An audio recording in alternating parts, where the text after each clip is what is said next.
পৃথিবীর মধ্যে যে 9টি দেশ দুর্যোগ প্রবণ, এর মধ্যে বাংলাদেশ অন্যতম।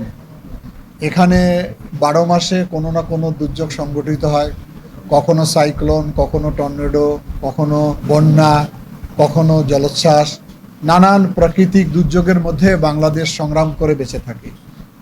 বাংলাদেশের মানুষের বিরাট একটি অংশ ক্ষতিগ্রস্ত হয় নদী ভাঙনের কারণে, এবং নানানভাবে এই সমস্ত দুস্থ অসহায় পরিবারের মাঝে আমরা কাজ করে থাকি। আপনারা লক্ষ্য করে দেখবেন যে 1970 সালে যে ভয়াবহ আমাদের সমুদ্রে ঘূর্ণিঝড় হয়েছিল, 10 লক্ষ লোক সেখানে মৃত্যুবরণ করেছিল।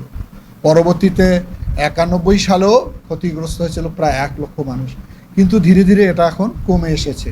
কমে আসার পিছনে কারণ হচ্ছে এই সমস্ত বিভিন্ন সংস্থা, অধিদপ্তর, বিভিন্ন সামাজিক প্রতিষ্ঠান মানুষজনকে সচেতন করে ফেলেছে। আমরা আমাদের মন্ত্রণালয় থেকে আশ্রয় কেন্দ্র নির্মাণ করে দিয়েছি বহু কোস্টাল এরিয়ার মধ্যে, যেগুলোকে আমরা সাইক্লোন শেল্টার বলে থাকি। বন্যা অঞ্চলগুলোতে আমরা বন্যা আশ্রয় কেন্দ্র নির্মাণ করেছি।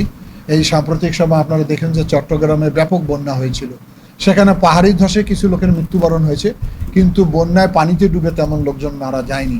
কারণ তাদের আমাদের এই সমস্ত অনুষ্ঠানের মাধ্যমে যখন মানুষকে সচেতন করা হয়, তারা সময় মতো সেই আশ্রয়কেন্দ্রে আশ্রয় গ্রহণ করে। আমি মনে করি এটি সম্মিলিত একটি প্রচেষ্টার মাধ্যমে এই সমস্ত দুর্যোগ থেকে মানুষকে আমাদেরকে রক্ষা করতে হবে।